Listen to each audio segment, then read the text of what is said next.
اللهم أعوذ بالله من الشيطان الرجيم. بسم الله الرحمن الرحيم.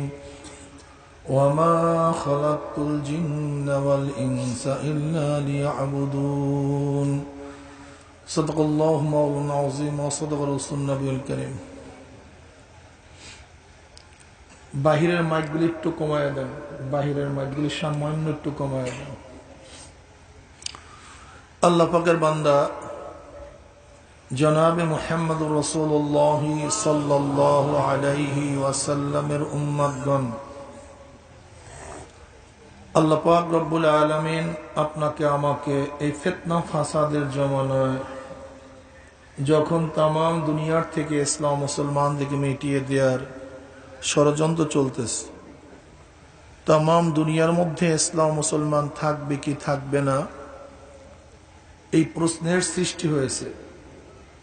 যে জমানায় মানুষ নেকের কাজ ছাড়তেছে, গুনার কাজ ধরতেছে, শুধু গুনার কাজ ধরেই না, বরং গুনার কাজে প্রতিযোগিতা শুরু করছে, কে কার আগে জাহান্নামে যাবে।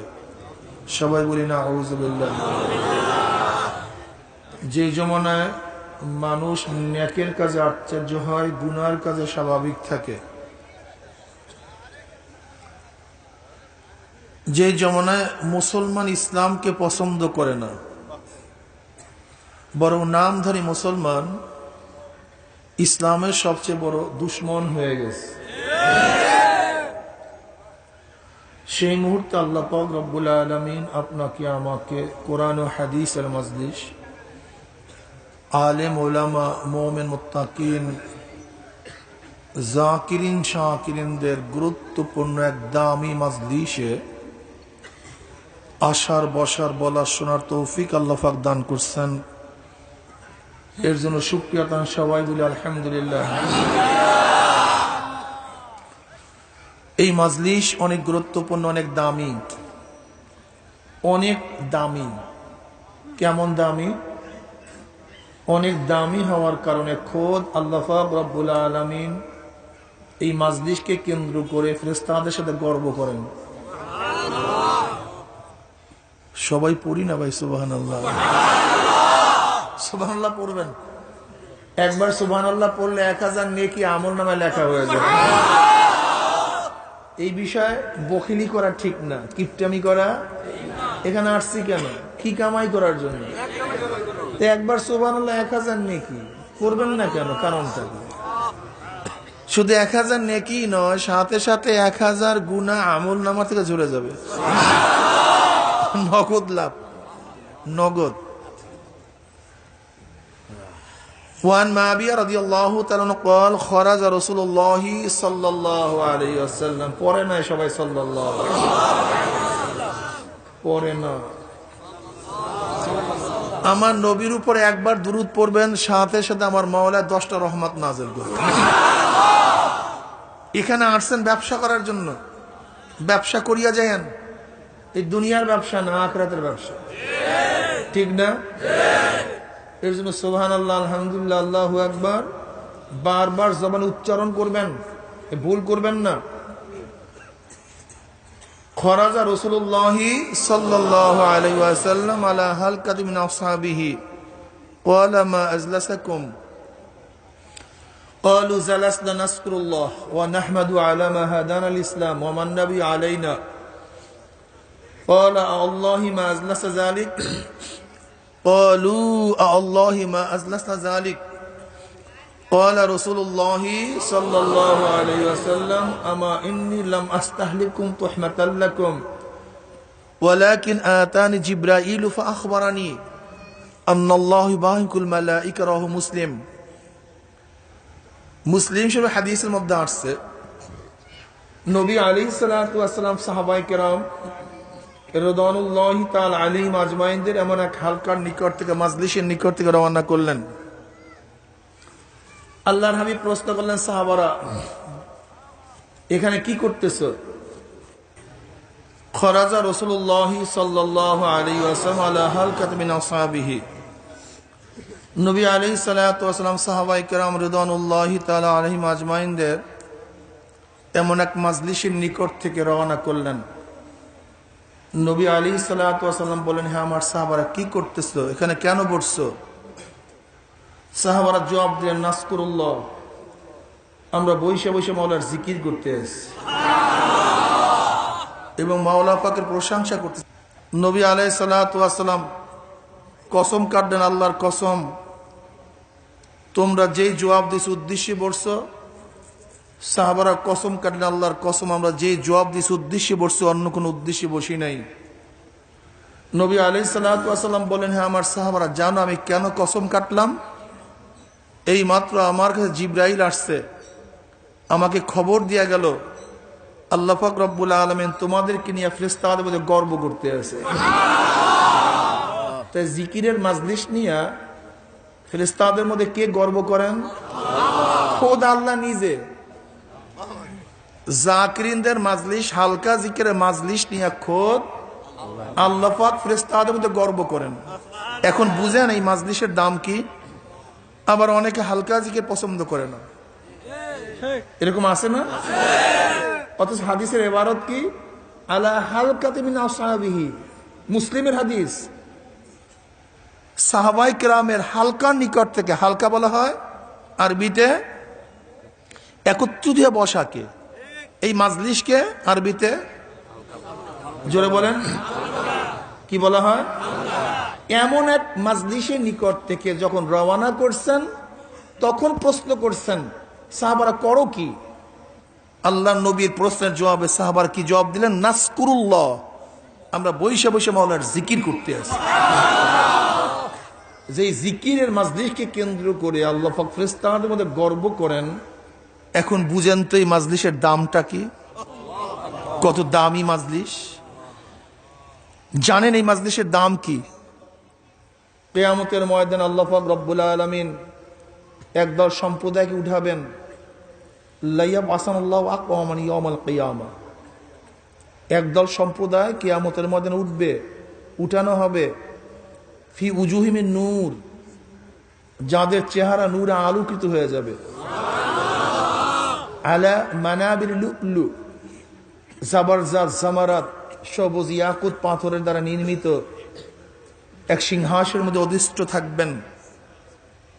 ইয়াকবুতুহুন নাস, যাদের মর্যাদা দেখিয়া কিয়ামতের অন্যান্য মানুষ ঈর্ষা করবে, ঈর্ষা গিফতা করবে। এই ব্যক্তি এত দামি কেন, এত সম্মানিত কেন, এত মর্যাদা, চেহারা নূরে আলোকিত। যে সিংহাসন জাবারজাত সবুজ ইয়াকুত মণি মুক্তার দ্বারা খচিত, আলা মানাবির লুলু, যাদের চেহারা দেখিয়া কিয়ামতের ময়দানের মানুষ কি করবে? ভাই বুঝলা গেছেন এর মধ্যে কি করবে? আরে ভাই আব্দুল্লাহ এত দামি কেন, ও তো আমার পাশের বাড়ি গরিব ছিল। আব্দুর রহমানের এত সম্মান কেন, ও তো আমার গোলাম ছিল। আরে আব্দুল সত্তার ভাইয়ের অবস্থা কি দেখছো নাকি? আরে খোদা, বিশাল ব্যাপার স্যাপার। এরকম তাদের মর্যাদা হবে। ইয়াকবুতুহুন নাস। নবী আলাইহিস সালাতু বলছেন, লাইসু বিআনবিয়া ওয়ালা শুহাদা, তারা নবীও না, তারা শহীদও না। এক সাহাবী হুল্লিহুম লানা নারিফুহুম, এক সাহাবী বলছেন, বাহ বাহ, ভাবতেছিলাম নবীদের প্রশংসা চলতেছে, শহীদদের প্রশংসা চলতেছে, অথচ তারা নবীও না, তারা শহীদও না। কারা তারা? জলদি পরিচয় দেন ইয়া নবী আল্লাহ। এবার নবী আলাইহিস সালাতু ওয়াসাল্লাম তাদের পরিচয় দেওয়া শুরু করলেন। হুমুল মুতাহাব্বুনা ফিল্লাহি মিন কাবাইলি শাত্তা ওয়া বিলাদিন শাত্তা ইয়াসতামিউনা আলা যিকরিল্লাহি ইয়াজকুরুনাহু, তারা ওই সমস্ত সম্প্রদায় যারা বিভিন্ন এলাকার থেকে, বিভিন্ন গোত্রের থেকে মাওলার মহাব্বতে জিকিরের উদ্দেশ্যে একত্রিত হইয়া মাওলার জিকির শুরু করিয়া দিয়েছে। হুমুল মুতাহাব্বুনা ফিল্লাহি মিন কাবাইলি শাত্তা ওয়া বিলাদিন শাত্তা, বিভিন্ন গোত্রের থেকে, বিভিন্ন এলাকার থেকে, বিভিন্ন গ্রামের থেকে। আমাদের বাড়ি কি একই এলাকায়? একই গোত্রের লোক আমরা? একই ইউনিয়নের? এখানে আসছেন কি টাকা পাওয়ার জন্য, কম্বল নেওয়ার জন্য? কাকে রাজি করার জন্য আসছেন? কার মোহাব্বতে? এই মাজলিসের সাথে এই হাদিসের হুবহু মিল আছে কি নেই? হুমুল মুতাহাব্বুনা ফিল্লাহি মিন কাবাইলি শাত্তা ওয়া বিলাদিন শাত্তা ইয়াস্তামিউনা আলা যিকরিল্লাহি ইয়াযকুরুনাহু। তারা জিকিরের জন্য একত্রিত হইয়া মাওলার জিকির শুরু করিয়া দিয়েছে। এরপর অনেকে হালকা জিকিরকে পছন্দ করে না, অথচ হালকা জিকিরে তো বিভিন্ন এলাকার থেকে বিভিন্ন গোত্রের লোক একত্রিত হয় কিসের জন্য? হালকা জিকিরের জন্য। অথচ জিকির পছন্দ করে না। অথচ জাকিরিনদের ফজিলত এইমাত্র বয়ান করলাম। এই মাজলিস অনেক গুরুত্বপূর্ণ, অনেক দামি। খুব খেয়ালের সাথে কিছু বয়ান শোনা চাই, খুব খেয়ালের সাথে। আমার শরীর এবং মন একই জায়গায় থাকবে। শরীর এখানে, মন বাড়িতে, বয়ানে ফায়দা হবে না। শরীর বাড়িতে, মন এখানে, তাতেও কোনো লাভ হবে না। আমার তন ও মন গোটা দুনিয়া কিয়ামত হয়ে যাক, কোনো খবর নাই, আমার খেয়াল বয়ানের দিকে, ঠিক না? বলেন তো আল্লাহ পাক আমাদেরকে সৃষ্টি কেন করছেন? আল্লাহ পাক নিজে জবাব দেন। যদি প্রশ্ন করেন আল্লাহ পাক আমাদেরকে সৃষ্টি করছেন কেন, এই প্রশ্ন যদি করেন তাহলে আল্লাহ নিজেই জবাব দেন। কি জবাব? আমা খালাকতুল জিন্না ওয়াল ইনসা ইল্লা লিয়াবুদুন। আমি মানুষ এবং জিনকে সৃষ্টি করি নাই, হ্যাঁ করছি একমাত্র আমার ইবাদতের জন্য। হ্যাঁ, কিসের জন্য? কাদেরকে? মানুষদের কেন সৃষ্টি করছে? কি ছাত্ররা বলো কিসের জন্য সৃষ্টি করছে? যদি প্রশ্ন করো, বুঝলাম মানুষকে সৃষ্টি করছে ইবাদতের জন্য, তাহলে আসমান, জমিন, মাটি, গাছপালা, তরু লতা সব কিছু কেন সৃষ্টি করছে? আল্লাহ জবাব দেন। আল্লাহ জবাব দেন, খুলিকা লাকুম মা ফিল আরদি জামিয়া। যাহা কিছু আছে সব কিছু তোদের জন্য, আর তোরা হলি আমার জন্য। বাস, দুই প্রশ্নের দুই জবাব। যদি প্রশ্ন করো মানুষ কেন সৃষ্টি করা হয়েছে, আল্লাহ জবাব দেন ইবাদতের জন্য। যদি বলেন অন্যান্য মাখলুকাত কেন সৃষ্টি করা হয়েছে, আমাদের গোলামি করার জন্য। ইবাদত শব্দের অর্থ গোলামি করা। গোলামি শব্দের অর্থ মালিকের হুকুম অনুযায়ী চলা, নাকি ভাই? আমরা কার গোলাম? তার আল্লাহ মাওলা, আমরা গোলাম। মাওলার হুকুম অনুযায়ী চলার নাম গোলামি, ইবাদত। তাহলে ইবাদত, মাবুদ, আবেদ। বলেন তো, ইবাদত, মাবুদ, আবেদ। আবেদ যাহা কিছু করে তাকে বলা হয় ইবাদত, যার জন্য করে তাকে বলা হয় মাবুদ। তাহলে আবেদের কাজ সব ইবাদত, যার জন্য করে সে মাবুদ। তা আমাদেরকে আল্লাহ পাক সৃষ্টি করছেন কি? আপনাদের খেয়াল কোথায়? বুঝলাম না কিছু, জবাব দেন না কেন? তোমরা কথা বলবা না কিসের জন্য? তো ইবাদতের বাহিরে তো আমাদের কোনো কিছু করারই নেই। ওমা খালাকতুল জিন্না ওয়াল ইনসা ইল্লা লিয়াবুদুন। আমাদেরকে সৃষ্টি করছেন একমাত্র ইবাদতের জন্য। তো ইবাদতের বাহিরে কিছু করার সুযোগই নাই। তা প্রশ্ন করতে পারে, হুজুর ঘুমাবো না, খাবো না, বিবাহ করব না, ব্যবসা করব না, চলাফেরা করব না, বাচ্চা কাচ্চা থাকবে না, এগুলি কি করব? কেন? যেহেতু ইবাদতের বাহিরে কোনো কিছু করার সুযোগই নাই, অথচ আমরা ঘুমাই, আমরা খাই, আমরা চলি, আমরা ফিরি, আমরা কথাবার্তা বলি, বিবাহ শাদী করি, এগুলি কি হবে? এগুলি আমরা অনেকেই জানি না। অনেকের ধারণা নামাজ শুধু ইবাদত, শুধু রোজা ইবাদত, শুধু জিকির ইবাদত, শুধু তেলাওয়াত ইবাদত। আসলে ইবাদতের অর্থ আমরা অনেকেই জানি না। আমরা নামাজকে কি মনে করি ভাই? রোজাকে আমি কি বলি? শুধু নামাজই ইবাদত না, বরং আল্লাহর হুকুম মানা ইবাদত। নামাজ ইবাদত না, মহাজ নামাজ, মহাজ শুধু নামাজ এটা ইবাদত না। যেই নামাজের পিছনে আল্লাহ পাকের হুকুম নাই, এই নামাজ ইবাদত না। মহাজ শুধু রোজা ইবাদত না, বরং যেই রোজার পিছনে আল্লাহ পাকের হুকুম নাই, সেই রোজা কথা বলেন না, সাথে সাথে কথা বলেন আমার সাথে, এটা ক্লাস চলতেছে, তাহলে কথা বুঝতে ভালো পারবেন, বুঝবেন। আমি একটা কঠিন কথা বুঝাবো আজকে। শুধু নামাজ কেন? কারণটা কি দেখেন,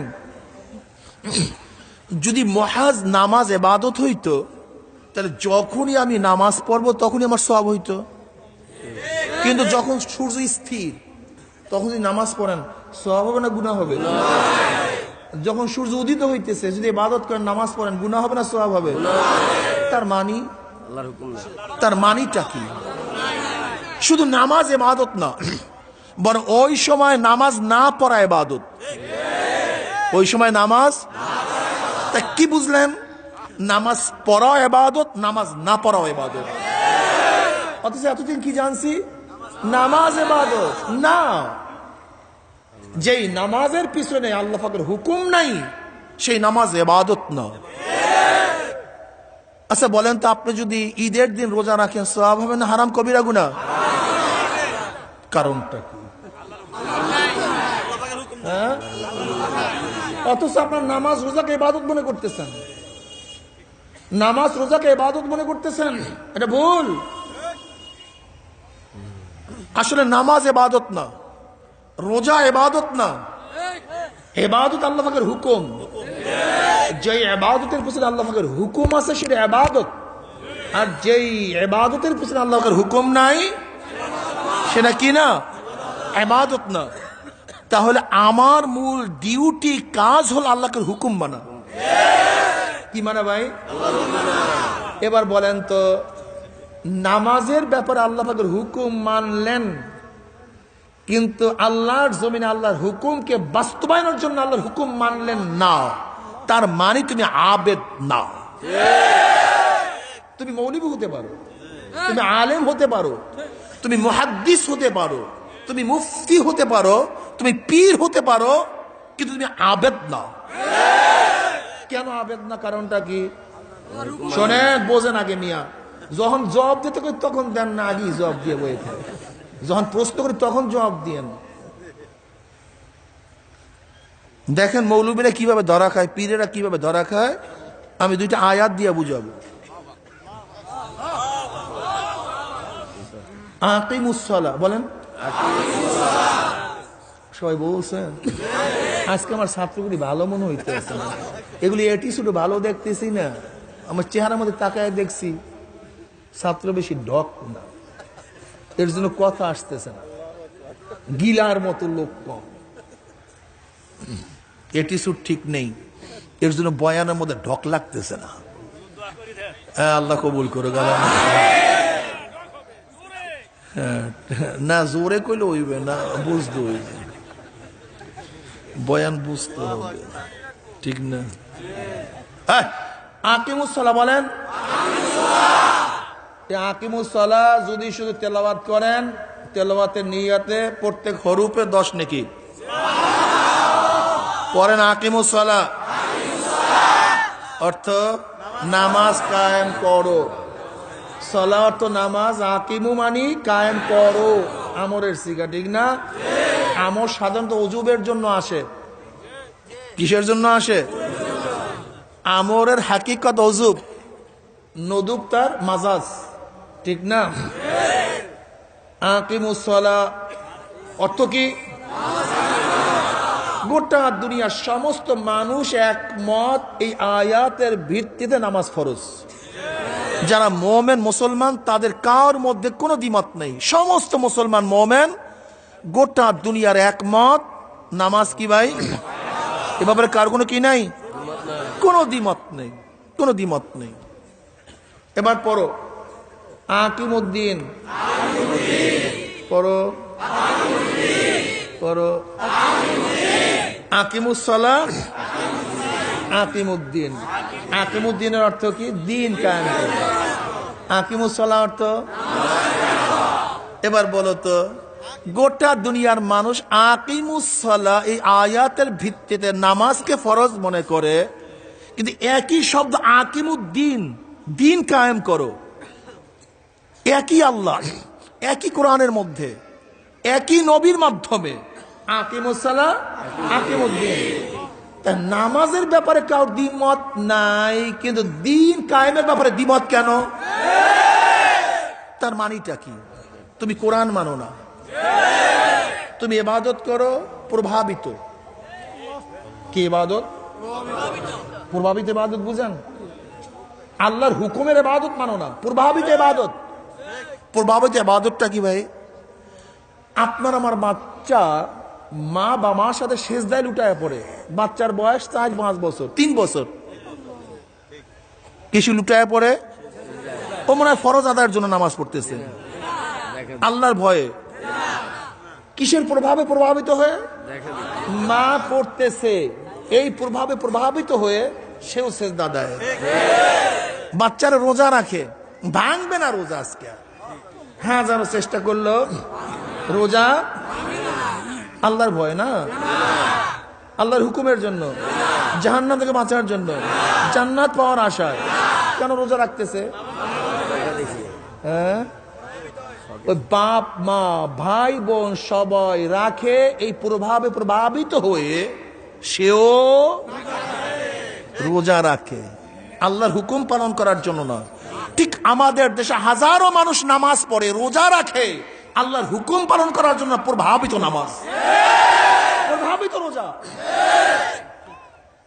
সবাই পড়ে, আমি পীর সাহেব না পড়লে হবেটা কি?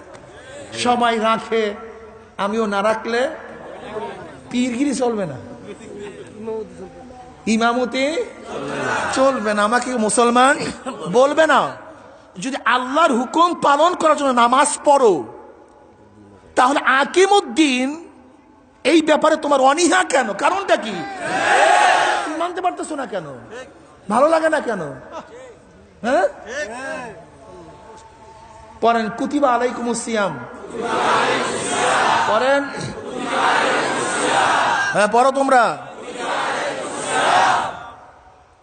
ফরজ করা হয়েছে তোমাদের উপরে রোজা। এবার পড়েন কুতিবা আলাইকুমুল কিতাল,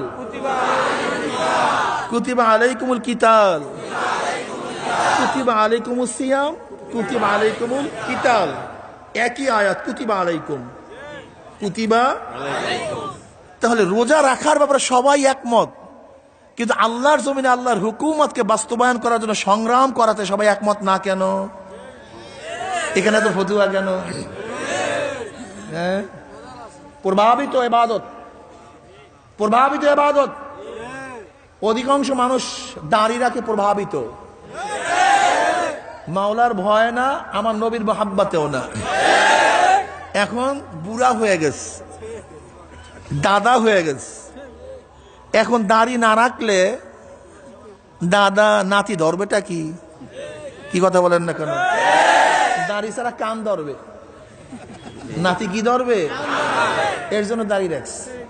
এই দাড়ির নাম দাদা কা দাড়ি, এটা নবীর দাড়ি না।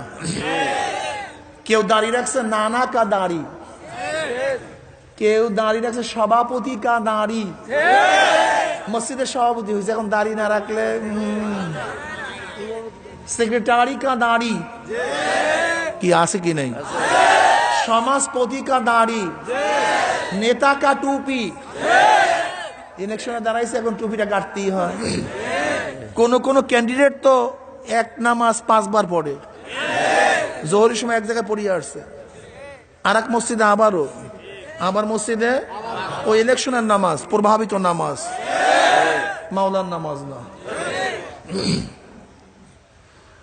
আমার যুবক বন্ধুরা, তোমাদের মধ্যেও এই ধারণা পয়দা হইছে ইসলাম ইবাদত মানে নামাজ রোজা। হুজুররা দিনের কথা বলবে কেন? এই কথা কে ঢুকেছে বলো তো? অনেক আলেমরাও জানে না। আমি একটু অনেক আলেমরাও জানে না। উলামা হেনকা শানদার মাজি, উলামা হেনকা শানদার মাজি কিতাবের মধ্যে মুসান্নিফ 4 খণ্ডে কিতাব লিখছে, এখন 2 জলদি বের হয়েছে। উনি লিখেন 200 বছর ব্রিটিশ আমাদের দেশে শোষণ করার পরে মুসলমানদের ক্ষতিটা কি হয়েছে, ক্ষতিটা কি করছে, কথা বুঝতে পারিনি। উনি বিভিন্ন ব্যাখ্যা বিশ্লেষণের পরে উনি মন্তব্য পেশ করেন কি, 200 বছর ব্রিটিশ শোষণ করার পরে আমাদের মাথার মধ্যে একটা জিনিস ঢুকাতে সক্ষম হয়েছে। সেই জিনিসটা কি? আমার কাজ সিয়াসাত মুক্ত, আমার কাজ রাজনৈতিক মুক্ত, আমার সংস্থা রাজনীতি মুক্ত, আমার পীর মুরিদি রাজনীতি মুক্ত, আমার এই মাদ্রাসা প্রতিষ্ঠান রাজনীতি মুক্ত। আপনি বলবেন হুজুর এটা তো খুব ভালো কথা, এটা তো গৌরবের সাথে আমরা বলি, এটা ব্রিটিশ ঢুকাইলো কিভাবে? বরং যে ব্যক্তি রাজনীতির কথা বলে তাকে আমরা ঘৃণা করি, সে আল্লাহর ওলি না, সে দুনিয়াদার।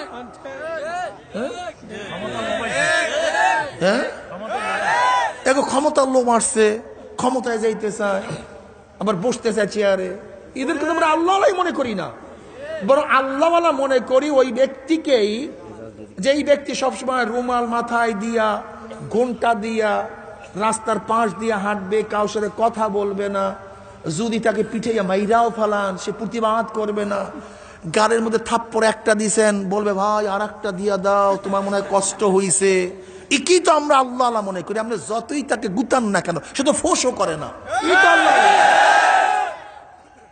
আর যে জোরে জোরে কথা বলে, প্রতিবাদ করে, থাপ্পড়ে একটা মারলে ধাম করে আর একটা লাগাইয়া দেয়, একে তো আমরা আল্লাহ আল্লাহ বলি করি না।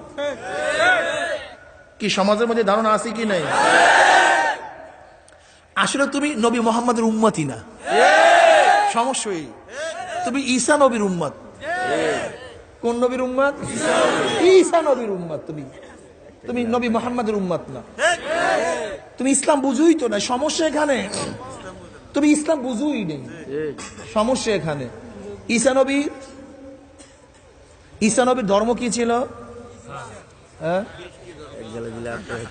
ঈসা নবীর ধর্ম ছিল জামালি। জামালি মানে যদি থাপ্পড় একটা দাও তার প্রতিবাদ করার আইন তার ধর্মে ছিল না। তাহলে কি করতে হইতো? ভাই মনে হয় তোমার হাতের মধ্যে ব্যথা পাইছো, মনে হয় আরাম পাও না, থাপ্পড়টা দিয়া তুমি ভাই আর একটা দিয়া দাও, একটু ভালো মতো আরাম লাগাইয়া দাও ভাই। এটা ঈসা নবীর ধর্ম। আমার নবীর ধর্ম কি? থাপ্পড় একটা দিস, তুই অন্যায়ভাবে থাপ্পড়টা দিলি কেন ভাই? ঘটনা কি? আমি কি করছি ক? তুই থাপ্পড় দিলি কেন? যদি থাপ্পড় দেওয়ার কারণ দর্শাইতে না পারে, অমনি তাম করে আর একটা লাগাই দাও। কলে কেন লাগাবা, কারণটা কি? যদি তুমি থাপ্পড় আর একটা না দিয়া দাও তাহলে অভ্যাস হয়ে যাবে, তোমাকে দিয়ে শেষ করবে না, ও থাপ্পড় লাগাইতেই থাকবে। ও একদিন থাপ্পড় দিতে দিতে একদিন ঘুষি দিবে, একদিন ঘুষি দিতে দিতে চাকু লাগাইয়া দিবে, এরপর ওর হাতের মধ্যে অস্ত্র উঠবে। খবরদার, ঈসা নবীর উম্মত হও না, নবী মুহাম্মাদের উম্মত হও। নবী মুহাম্মাদের উম্মতের সিফাত কি, গুণ কি? আল্লাহ নিজে কয়, মুহাম্মাদুর রাসূলুল্লাহ ওয়াল্লাযীনা মাআহু আশিদ্দাউ আলাল কুফফারি রুহামাউ বাইনাহুম তারাহুম রুকআন সুজদান ইয়াবতাগুনা ফাদলাম মিনাল্লাহি ওয়া রিদওয়ানা। 5 গুণ।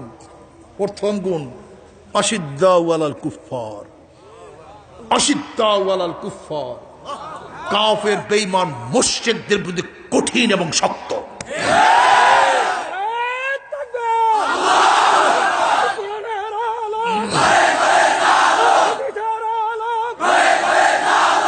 স্লোগানটা হবে কোরআন সুন্নাহর আলো। বলেন তো, কোরআন সুন্নাহর আলো। তাহলে ব্যাপক ব্যাপক মানায়, ব্যাপক অর্থের মধ্যে মুবালাগা, কোরআন সুন্নাহর আলো। মনে রাখবেন, শুধু কোরআন না, কোরআন সুন্নাহর আলো ঘরে ঘরে। ঠিক আছে না? আলহামদুলিল্লাহ। বলেন তো, কোরআন সুন্নাহর আলো, এবার ঠিক আছে, হয় না, আসতে হয়েছে, আরো জোরে দিতে হবে। পোলাপান তোমরা তো খালি নৌকা নৌকা দান দান করতে করতে কলবি মারিয়ে ফেলাইছো। এবার বলো কোরআন সুন্নাহর আলো। ঠিক আছে, আলহামদুলিল্লাহ। তোমরা জয় জয় করতে করতে আল্লাহু আকবার ভুলিয়ে গেছো। এবার বলো আল্লাহু আকবার, নারায়ে তাকবীর। এই মাঝে মাঝে দিও ভাই। আমরা সবাই খালেদার সৈনিক কইতে কইতে, মুজিব সৈনিক কইতে কইতে, জিয়া সৈনিক কইতে কইতে নবী সৈনিকের কথা ভুলেই গেছে। আমরা সবাই নবীর সেনা। মুরব্বীরা যে হাতের করে লইছে,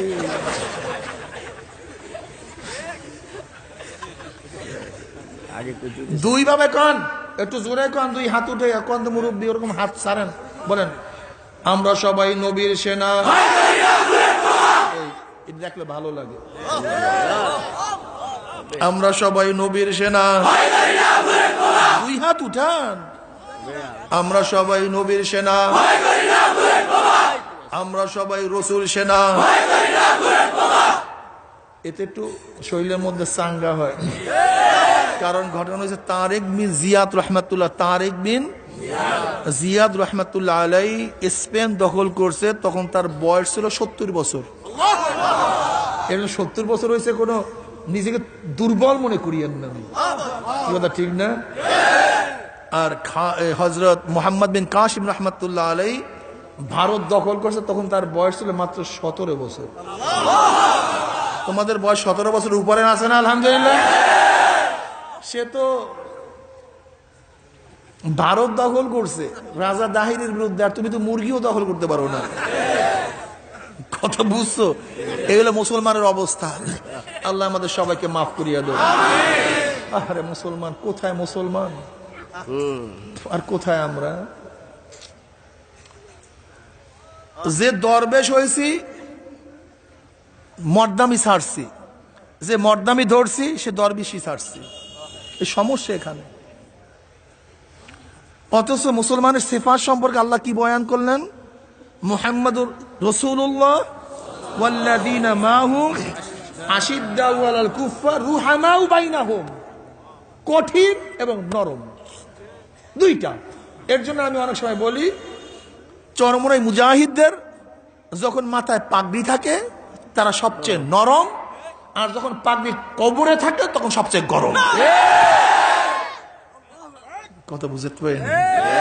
যখন পাগড়ি মাথায়, যখন পাগড়ি কোমরে, আমরা শুধু পাগড়ি মাথায় বাঁধি না, মাঝে মাঝে কোমরেও বাঁধি না।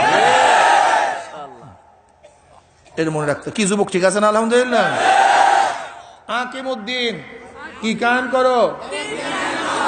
তাহলে ব্রিটিশ আমাদের মধ্যে কি ঢুকাইছে? সিয়াসাত, ভুলে গেছেন? সিয়াসাত, রাজনীতি। কারণটা কি বলেন তো? আচ্ছা বলো তো যুবকরা, আমার জুয়ান বন্ধুরা, যারা রাজনীতি করে তারা ক্ষমতায় থাকে না যারা রাজনীতি মুক্ত হয় তারা ক্ষমতায় যায়? যারা রাজনীতি যুক্ত আর যারা রাজনীতি মুক্ত, তার মানে কি বলতো? তোমারে মুক্ত করিয়া জীবনভর গোলাম বানাইস, আর ও যুক্ত হইয়া বাদশা হয়ে গেছে। বুঝো নাই? জীবনভর গোলামি কর মৌলবী, জীবনভর গোলামি করবি। তুই গোলাম, তুই রাজনীতি মুক্ত, তুই রাজনীতি মুক্ত, তুই গোলাম, আর আমি রাজনীতি যুক্ত, আমি বাদশা। কেন? যে রাজনীতি করে সে বাদশা হয়, আর যে রাজনীতি মুক্ত হয় সে প্রজা হয়, সে গোলাম হয়। তুমি তো গৌরব করতেছ আমি ভালো বুজুর্গ, অথচ জীবনভর গোলামির জিনজির গলার মধ্যে পড়াই দিয়েছে। যা, জীবনভর গোলামি করতে থাক, থাক জীবনভর গোলামি করতে। গোলামির রশি লাগাই দিছি, গৌরবের সাথে বলবি আমি সিয়াসাত মুক্ত, গৌরবের সাথে বলবি আমি রাজনীতি মুক্ত। আর আমেরিকাপন্থী, রাশিয়ানপন্থী, চীনাপন্থী, ভারতপন্থী, খ্রিস্টানপন্থী, ইয়াহুদিপন্থী, নাস্তিকপন্থীরা রাজনীতি যুক্ত হবে, তারা ক্ষমতায় থাকবে, তারা শাসক হবে, তুই শাসিত হবি। যা, লাগাই দিছি এমন দরবেশি লাগাই দিই। যা, তুই গর্বের সাথে বলবি আমি রাজনীতি মুক্ত, সিয়াসাত মুক্ত। শুধু একটা পয়েন্ট মাথার মধ্যে ঢুকাই দিস, শুধু একটা পয়েন্ট, 200 বছর পর্যন্ত চেষ্টা করিয়া, 200 বছর পর্যন্ত ব্রিটিশ চেষ্টা করতে করতে করতে করতে করতে জেহেনের মধ্যে, কলমের মধ্যে একটা জিনিস ঢুকাইয়া দিছে, তুই রাজনীতি মুক্ত। শুধু মুক্তই বলবি না, গর্ব করবি তুই। অথচ এই কথার মাধ্যমে জীবনবার গোলামের জিনজির গলার মধ্যে কোনোদিন ছুটবে না, এই খবরও মৌলবীদের নেই। যা, কেন যে ব্যক্তি সাগরের পথ ধরে সে একদিন সাগরে যেতে পারে, যে সাগরের পথ ধরে না, হ্যাঁ, জীবনে যেতে পারবে না। যে মক্কার পথ ধরে সে একদিন মক্কা যেতেই পারবে। যে মক্কার পথ ধরে না, তোকে মক্কার পথ দিতে বাদ দিয়ে দিস, যা, ওই পথই বন্ধ, তোর মাথার মধ্যেই আসবে না, বাচ্চাদের মাথার মধ্যেই আসবে না। তোকে জীবনভর গোলামের জিনজির পরাইয়া দিস। কথা বুঝাতে পারি না। আজকে মুসলমান নামাজ পড়ে, নামাজ পড়তে রাজি আছে, কিন্তু যখন দিন কায়েমের কথা বলবো অমনি বলবে মৌলবী বের হন এখান থেকে। কারণটা কি বলেন তো? ওই মাথার মধ্যে ঢুকাইয়া দিস, মাথার মধ্যে ঢুকাইয়া দিস। ইসলাম বুঝো, ইসলাম বোঝার চেষ্টা করো, দিন বোঝো, দিন বোঝার চেষ্টা করো। নামাজ পড়ার নাম ইবাদত না, আল্লাহর হুকুম পালনের নাম ইবাদত। এর জন্য আমি নামাজকে ইবাদত বলি, আবার ইবাদত বলি না, ঠিক না? বাঁচি আর রইছো, এই বাঁচার দামটা কি? হ্যাঁ, তুমি কি জানো সবচেয়ে দামি হায়াত কোনটা আর সবচেয়ে নিকৃষ্ট হায়াত কোনটা? তুমি জানো? নবী আলাইহিস সালাতু ওয়াস সালাম ফরমান যে হায়াত দীর্ঘ হবে, নেকও বেশি হবে, সেই হায়াত সবচেয়ে উত্তম হায়াত। আর যে হায়াত দীর্ঘ হবে, গুনাহ বেশি হবে, সেই হায়াত সবচেয়ে নিকৃষ্ট হায়াত। হ্যাঁ যুবক, তুমি কালকে বাঁচতে চাও কেন? তুমি কালকে বাঁচবা কেন? কারণটা কি? তুমি কালকে বাঁচবা, তোমার 5 ওয়াক্ত নামাজ কাজা হবে। তুমি 2 দিন বেশি বাঁচবা, 10 ওয়াক্ত নামাজ কাজা হবে। তুমি 3 দিন বাঁচবা, 15 ওয়াক্ত নামাজ কাজা হবে। তুমি 4 দিন বাঁচবা, 20 ওয়াক্ত নামাজ কাজা হবে। কিন্তু যদি 4 দিন কম বাঁচো, তো তুমি বাঁচতে চাও কেন? মরো না কেন? তোমার তো মরা উচিত, তোমার মরা উচিত। তুমি বাঁচলে তোমার গুনাহ বেশি হবে। কিন্তু একদল যুবক বাঁচবে কেন? আগামীকাল বাঁচলে 5 ওয়াক্ত নামাজ তার আমলনামায় বেশি যোগ হয়ে যাবে। যুবক বাঁচবে কেন? আগামীকাল বাঁচলে জিকিরের নেক তার আমলনামায় বাড়িয়া যাবে। আমি আগামীকাল বাঁচতে চাই কেন? আমার সৎকার দানের নেক আমলনামায় যোগ হয়ে যাবে। তুমি বাঁচতে চাও কেন? পারো না, কিন্তু বাঁচতে লাভটা কি? ও খাবা আর বাঁচবা, তাহলে গরুর কাজটা কি? শিয়ালের কাজ কি? শুয়ারের কাজ কি? ভেড়ার কাজ কি? মহিষের কাজ কি? একই তো কাজ। হ্যাঁ, গোয়ালঘর থেকে নামে চিন্তা, খাওয়া, খাওয়া, বাচ্চা খাওয়া, গোয়ালঘরে ঢুকছে, পরের দিন, পরের দিন, পরের দিন। তা তুমি তো একই, ঘুম থেকে ওঠার পরে চাকরি, ঘুম থেকে ওঠার পরে ব্যবসা, ঘুম থেকে ওঠার পর দুনিয়া, ঘুমাইলা, উইঠা আবারও, উইঠা আবারও। তা গরু ছাগলের মতো তোমার মধ্যে পার্থক্যটা কি? না, এর জন্য বাঁচতে চাই না। আমি শুধু গরু ছাগলের মতো বাঁচতে চাই না, বরং আমি বাঁচতে কেন চাই? আমার আমল নামাজ যেন একটা নেক যোগ বেশি হয়, একটা নেকি যোগ বেশি হয়, একটা জিকির, একটা সেজদা, একটা রুকু, একবার সুবহানাল্লাহ।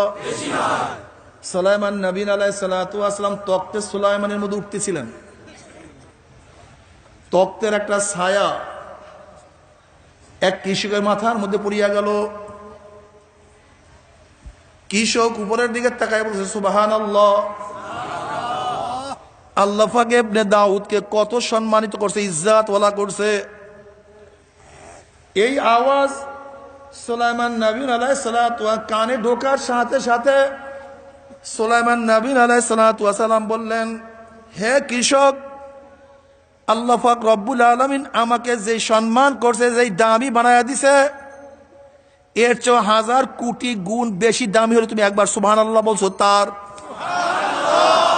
বলে হে কৃষক শোনো, আমার তখ্ত, আমার সম্মান, আমার ইজ্জত, আমার বাদশাহী আমার হায়াতের সাথে সম্পৃক্ত। আমি জেন্দা আছি, তখ্ত আছে, জেন্দা নাই, তখ্ত শেষ। আমি জেন্দা আছি, বাদশাহী আছে, জেন্দা নাই, বাদশাহী শেষ। আমার যত ইজ্জত আমার আমার হায়াতের সাথে সম্পৃক্ত। আমিও মারা যাবো, ইজ্জতও শেষ হয়ে যাবে। কিন্তু একবার যদি সুবহানাল্লাহ না তোমার আমল নামাজ যোগ হয়ে যায়, ও জান্নাত পর্যন্ত তোমাকে উপকার করবে। সবাই বলি সুবহানাল্লাহ।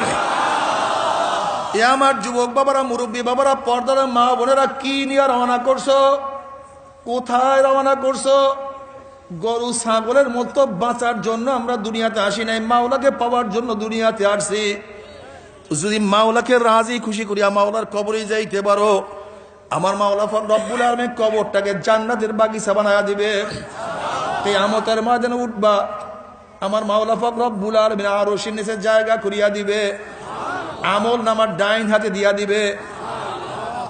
ফাআম্মা মান উতিয়া কিতাবাহু বিয়ামিনিহি ফায়াকুলু হা উ মুকরাউ কিতাবিয়া ইন্নী যানানতু আন্নী মুলাকিন হিসাবিয়া ফাহুয়া ফি ঈশাতির রাদিয়া ফি জান্নাতিন আলিয়া কুতুফুহা দানিয়া কুলু ওয়াশরাবু হানিয়াম বিমা আসলাফতুম ফিল আইয়ামিল খালিয়া। জোরে বলুন সুবহানাল্লাহ। ফাআম্মা মান উতিয়া কিতাবাহু বিয়ামিনিহি ফায়াকুলু হা উ মুকরাউ কিতাবিয়া। যেরকম কোন ছাত্রের যদি রেজাল্ট ভালো হয়, রেজাল্টের কাগজ নিয়ে দৌড়াদৌড়ি করতে থাকে, শুনছো আপু আমার রেজাল্ট কত সুন্দর, শুনছো মা আমার রেজাল্ট কত সুন্দর। যাদের আমল নামার ডাইন হাতে পড়িয়া যাবে, তারা বন্ধুকে ডাক দিয়ে বলে, বন্ধু দেখো আমার রেজাল্ট, আমার নামাজ কত সুন্দর আসছে, ও মা দেখো আমার রোজার ইবাদতের ন্যাক কত বেশি আসছে, দেখো আমার জিকিরের অবস্থা কি, দেখো আমার তেলাওয়াতের অবস্থা কি, হা উ মুকরাউ কিতাবিয়া, পড়িয়া দেখো আমার ন্যাক কতই না সুন্দর। আল্লাহু আকবার। ইন্নী যানানতু আন্নী মুলাকিন হিসাবিয়া। আমি আগে ধারণা করতাম, কি ধারণা করতাম? কিয়ামতের ময়দানে আল্লাহর সম্মুখীন হতে হবে, হিসাব নিকাশ আমাকে দিতে হবে। কত নামাজ পড়ছি, কত নামাজ কাজা করছি, কত রোজা রাখছি, কত রোজা কাজা করছি, এর জন্য আমি সেইভাবেই চলাফেরা করছি। ও আম্মা মান উতিয়া কিতাবাহু বিশামিআলিহি ফায়াকুলু ইয়া লাইতানি লাম উতা কিতাবিয়া ইয়া লাইতাহা লাম ইয়া লাইতানি লাম উতা কিতাবিয়া ওমা মা ইয়া আল্লাহ, যাদের আমল নামা ডাইন বাম হাতে পড়িয়া যাবে, সিনাটা ফারিয়া পিছনের দিকে চড়িয়া যাবে। আম্মা মান উতিয়া কিতাবাহু বিশিমালিহি ফায়াকুলু ইয়া লাইতানি লাম উতা কিতাবিয়া ওলাম মা, আরে বলেন না ভাই, ওলাম আদ্রি মা হিসাবিয়া ইয়া লাইতাহা কানাতিল কাযিয়া মা আগনা আন্নী মালিয়া হালাকা আন্নী সুলতানিয়া খুযুহু ফাকুল্লুহু সুম্মাল জাহিমা সাল্লুহু সুম্মা ফি সিলসিলাতিন যারউহা ৭০ যিরাআন ফাসলুকুহু। যাদের আমল নামা বাম হাতে পড়িয়া যাবে, বাম হাতটা সিনা ফারিয়া পিছন দিকে চলিয়া যাবে, আর বলে আফসোস, আমি যদি আমার আমল নামা না পাইতাম, আহারে যদি কবরে আমার শেষ ঠিকানা হইয়া যাইতো, আমার মাল কোথায় গেল, আমার মাল তো আমাকে উপকার করতে পারলো না, আমার বাসায় তো ধ্বংস হইয়া গেল। আল্লাহ পাক বলবে খুযুহু ফাগুল্লুহু, ওই নাফরমানকে ধর, ওকে বান্ধিয়া ফালা, সুম্মাল জাহিমা সাল্লুহু সুম্মা ফি সিলসিলাতিন যারউহা ৭০ যিরাআন ফাসলুকুহু। ওই নাফরমানকে জাহান্নামে নিক্ষেপ কর, ওকে ৭০ গজ আগুনের শিকল দিয়া বান্ধিয়া ফেলা। এরপর নাফরমানকে বান্ধিয়া টানতে টানতে টানতে টানতে মিন ওয়ারাই জাহান্নাম, জাহান্নামের মধ্যে ফালাইয়া দিবে। বাবা সহ্য করতে পারবি? ওই জাহান্নামের এক সেকেন্ড আযাব কেউ তো সহ্য করতে পারবো না। আল্লাহ আল্লাহ তুই আমাদের সবাইকে মাফ করিয়া দাও। এ আমার যুবক বাবারা, এ আমার মুরব্বী বাবারা, এ আমার পর্দার মা বোনেরা, কাজে মাওলাকে রাজি খুশি না করিয়া কেউ মাওলার কবরে যাইও না। এ আমার যুবক বাবারা, আজকে থেকে নিয়াত করো যে না আমি আর নামাজ কাজা করবো না, রোজাও ছাড়বো না। আল্লাহ পাক রব্বুল আলামিন আমাদের সবাইকে আল্লাহ পাক রব্বুল আমাদের সবাইকে ইবাদত করার তৌফিক দিয়া দেন। আল্লাহুম্মা আমিন।